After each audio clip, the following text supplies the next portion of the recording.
The sun had barely risen over the Ogun River when the villagers found Tun's canoe drifting aimlessly near the mangroves.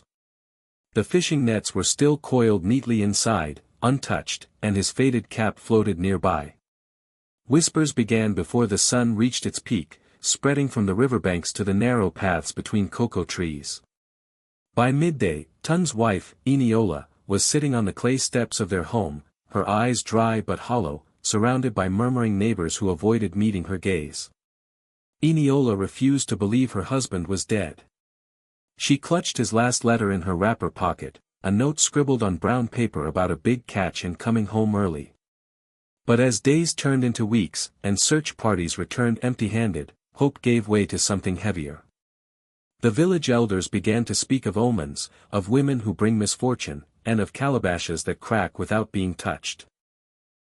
Tradition dictated that Eniola sit in mourning, wear ash-gray wrappers, and be shaved of her dignity for a husband not confirmed dead. But she resisted. She had 2 children to feed, and a cocoa farm now resting on her shoulders like a sack too large to carry. Her late father-in-law, Baba Ajani, had once said, "The land only answers to sweat, not tears." She repeated this like a prayer as she woke before dawn each day to prune, water, and harvest what she could. Yet the murmurs did not stop. At the village square, old women muttered about her stubbornness. At church, the pastor's sermon on obedience rang too pointed. Eniola bore it all with her chin raised, even when her son Kola asked if they were cursed. "No," she said, gripping his hand. "We are simply not yet understood." The rains came late that year, and with them, mildew began to creep over the lower cocoa pods. Eniola stood in the fields, her wrapper soaked and her arms aching, swinging the machete with stubborn precision. A neighbor, Adirang, approached hesitantly under her umbrella of banana leaves, offering a bowl of egusi soup. "The children must eat," she said, avoiding Eniola's eyes. Eniola accepted the bowl but said nothing. Pride tasted bitter, but hunger was worse. That night, thunder cracked across the sky. Kola and his younger sister Temi huddled under a single blanket as Eniola lit a small lamp and counted coins from her calabash savings jar. Not enough for fertilizer. Not enough for school fees. She stared at the shadows dancing on the mud walls and whispered Tun's name like a question. If he was dead, he had escaped. If he was alive, why hadn't he returned? At the next market day, Eniola found herself summoned to the Ogboni Council, a rare and ominous event. Seated on carved stools under the ancient Irako tree, the elders asked her about the cocoa harvest, about her refusal to remarry, about the land. Baba Oyai, Tun's uncle, spoke loudest. "A woman cannot own lineage land. If your husband is gone, the land must return to the family." Eniola stood tall, her voice clear though her legs trembled. "I do not seek to own the land, I tend it for the mouths that eat from it. My children are Ajani's blood." The elders murmured. Some nodded. Others frowned. After a long silence, they gave her a year's grace to prove the farm's worth. If she failed, the land would be reclaimed, and she would be sent back to her father's compound in disgrace. Eniola rose earlier than usual the next morning, tying her scarf tightly as if it could hold her resolve together. The children were still asleep, their breathing soft in the pre-dawn hush. She lit a small fire outside, roasted cassava, and packed it into their school satchels with groundnut paste. She couldn't afford them to miss another day, even if her heart pounded with fear over the future. At the farm, the earth was soft from last night's rain. She worked with silent urgency, her machete rhythmically slicing away at stubborn weeds. By mid-morning, blisters lined her palms, and sweat soaked through her wrapper.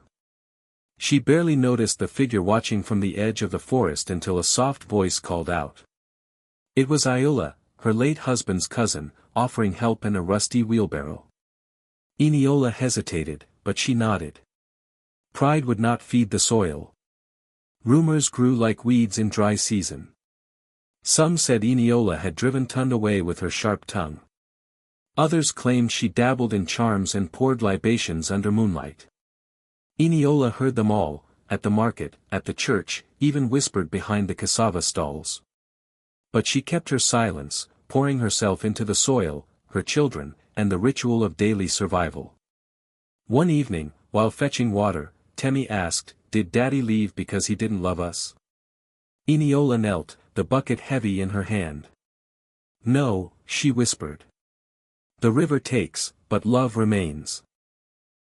That night, she sat by the wall of the house, tracing lines in the mud with her fingers.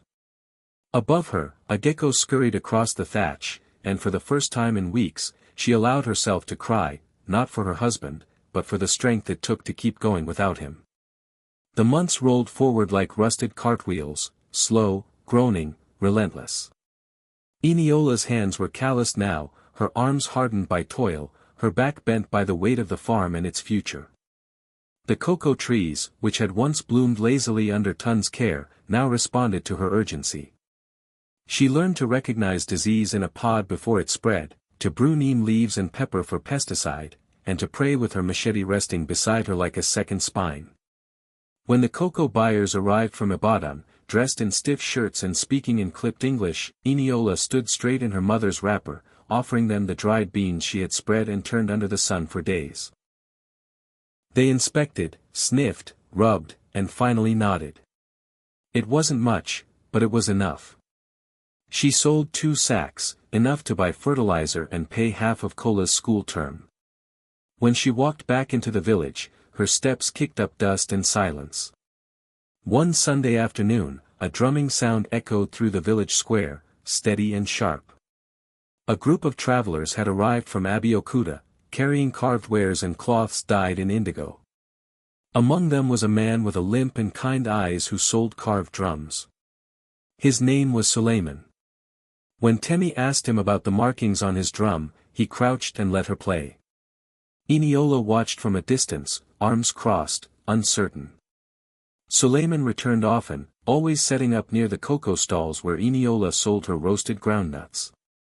He never asked too many questions, never pried, but always greeted her with warmth.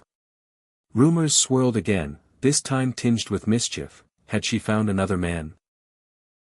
Eniola ignored them, but she found herself listening for the sound of his drumming at dusk. It stirred something in her she had long buried, the ache of being seen. Eniola balanced a bundle of firewood on her head as she returned from the forest path. The sun was sinking, casting long shadows across the red earth. At the bend near the footpath, she noticed footprints, fresh ones, too large to belong to children, leading toward her farm. Alarm pricked at her senses. She dropped the bundle, heart thudding, and crept forward. To her relief, and confusion, she found Suleiman by the edge of the cocoa grove, inspecting the drying racks. "I didn't mean to frighten you," he said, lifting his hands. "I was curious. The way you work this land, it's rare."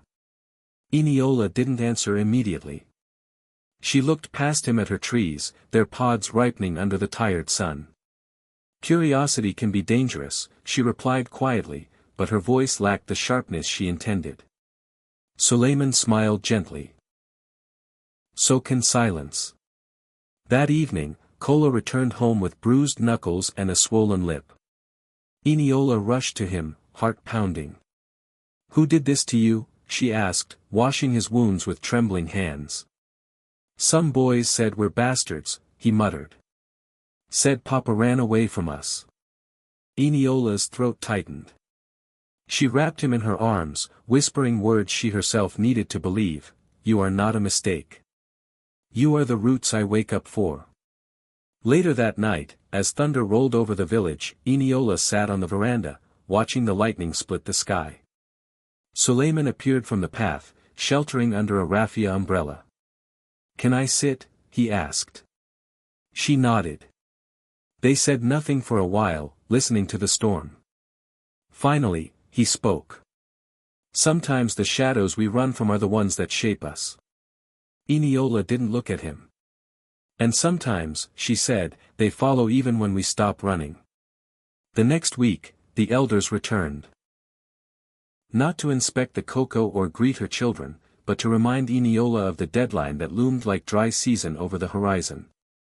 "The harvest looks promising," Baba Oyai said, his cane tapping the earth.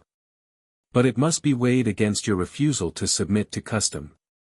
His eyes drifted toward the small compound, where Suleiman's carved drum leaned beside a wall. "Outsiders are like floodwaters. They leave damage after they go." Eniola stood firm, her spine as straight as the plantains growing behind her hut. "The land answers to sweat," she replied, echoing her late father-in-law's wisdom.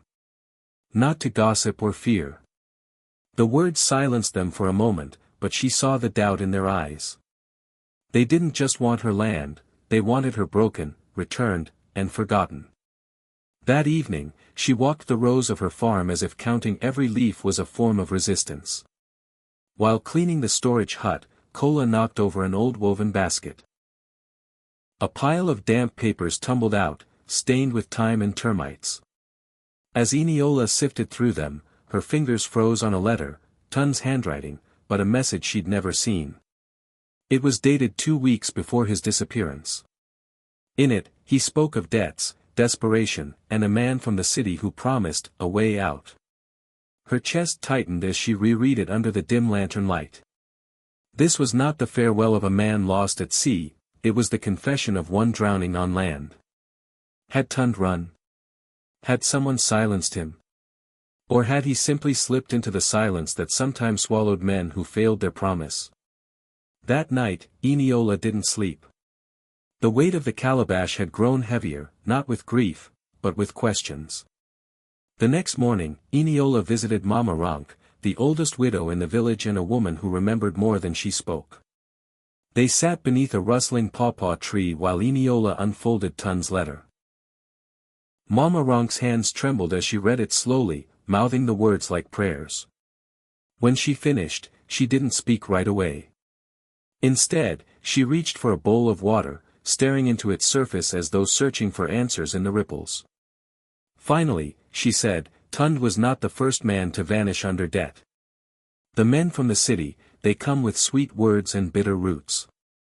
Your husband was proud, too proud to let anyone see him drowning." Eniola swallowed hard, fighting the wave of anger and grief building in her chest. "But he left us," she whispered. Mama Ronk's voice softened. "Sometimes, the burden becomes so heavy, it blinds a man to what he's carrying." Eniola nodded, but her fists clenched at her sides. Silence had not protected Tund. It had buried him. Back at home, Eniola gathered Kola and Temi, her voice steady but tired. She read them parts of the letter, enough for them to know their father's fate might have been a choice, not a storm. Kola looked away, jaw tight. Temi wept quietly. "Did he still love us?" she asked. Eniola didn't answer immediately. She drew their names in the dusty floor, one by one. "He loved you," she said at last. "But love isn't always enough to hold a man upright when the world pushes him down." Later that evening, Suleiman returned from a trade trip and found her sitting in the cocoa grove, watching the sun bleed into the trees. "You look like you've walked through fire," he said, kneeling beside her. "I did," she replied. "But I'm still here." She handed him the letter. He read it silently, then folded it and handed it back without a word. There was no need for pity, only presence. For the first time, she leaned into him, letting her head rest on his shoulder. The past no longer needed to be carried alone. The women's market buzzed with its usual medley of haggling, laughter, and gossip, but when Eniola stepped into the square that week, something had changed. She walked with quiet defiance, balancing roasted cocoa beans in a wide calabash, Temi trailing beside her like a shadow. As she set up her stall, she noticed younger women watching her, not with scorn, but with something like hope. Perhaps it was the way she stood, or the way her silence no longer bent under whispers. When the church councilwoman approached to speak about a Widows of Grace program, Eniola listened carefully. "We want you to join us. Speak at the gathering. Your story has weight," the woman said. Eniola hesitated. She had spent so long fighting to be invisible that the idea of standing before others made her throat tighten. But that night, as Temi braided her hair by lantern light, Eniola said, "Maybe it's time I speak. Not for them. For me." The day of the widows' gathering arrived with clouds threatening rain. Women from neighboring villages gathered under the open shed, their heads wrapped in colors as bold as their pain. Some had lost husbands to war, others to disease, poverty, or the slow fade of abandonment. When Eniola was introduced, she stepped forward, hands trembling but heart steady. She spoke of Tun's disappearance. Of the cocoa fields, of school fees and cracked feet. Of waking up each day not knowing if she was strong or simply stubborn. She didn't cry, she didn't need to. Her voice carried the kind of grief that had become muscle. When she finished, silence blanketed the crowd. Then came claps, slow at first, then growing. One woman sobbed openly. Another touched Eniola's arm and whispered, "You said what we've lived." As the rain finally fell, gentle and warm, Eniola stepped into it without covering her head. The earth beneath her feet was soft, rich, alive. She had planted more than cocoa. She had planted her truth. The harvest was fuller than anyone predicted. Rows of rich, brown cocoa beans dried under the sun, filling the air with the warm scent of promise. Buyers returned, this time offering better prices, and Eniola, with her children by her side, negotiated with the ease of a woman who had learned to speak the language of value. She paid Kola's school fees in full and bought a new hoe and rain drum for the farm. The children danced barefoot on the way home. But with the rains also came news. A stranger arrived in the village, a man with tired eyes and a limp in his walk. His name was Yusuf, a fisherman from the Benin River who claimed to have seen a man answering Tun's description in a riverside village months ago. He lived alone, Yusuf said. Didn't speak much. Drank heavily. He called himself Kunal. Eniola's heart dropped. Tun had used that name only once, on the day they quarreled about the debts. A name from his youth, full of dreams. Was he alive? Or merely a ghost refusing burial? That night, after the children slept, Eniola sat with the letter again, tracing the faded lines. Suleiman sat beside her, silent. "If he is alive," she said slowly, "does it change anything?" Suleiman didn't answer right away. "It changes what you carry, not who you are," he said. "You've built something he walked away from." Eniola nodded, but the ache in her chest grew deeper, more complex. Love mixed with betrayal, pity tangled with freedom. Days later, she stood at the riverbank where Yusuf had said Tund might have passed. She held no flowers, no offerings, only a pebble, smooth and solid. She dropped it into the current and whispered, "Wherever you are, go in peace." Then she turned away, sandals sinking into the mud, her children waiting just up the hill. The past had taken its share. It would take no more. The rainy season arrived in full, turning the earth, a deep, glistening red. Eniola and her children worked in rhythm, planting new cassava shoots, checking cocoa pods, and singing as they moved through the fields. Kola, now taller, stronger, had begun helping other farmers for a fee, and Temi had started writing poems about rain and women and strength. Their home, once filled with uncertain silence, now pulsed with laughter and stories. But not all change came from the soil. Suleiman, steady and patient, asked to speak with the elders. "I want to stay," he said before them, "not as a visitor, but as part of this village, part of this family."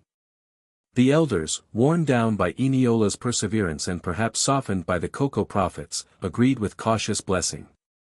For the first time in years, Eniola allowed herself to imagine a tomorrow that didn't depend on surviving today.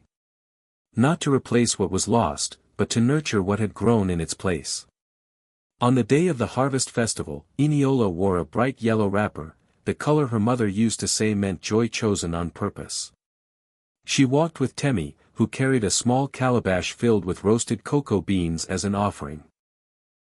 As they approached the village square, Kola ran ahead to join the dancers.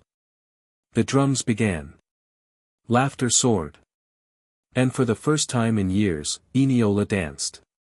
She twirled slowly at first, then faster, the weight of the past slipping from her shoulders like a shawl in the breeze. The villagers clapped, not out of pity, but in celebration of the woman who had bent and never broken. When the dance ended, Suleiman handed her a calabash carved with intricate patterns. Inside it was a single seed. "For the next beginning," he said. And Eniola smiled, not because her burdens had vanished, but because she had learned to carry them with grace, with purpose, and without shame.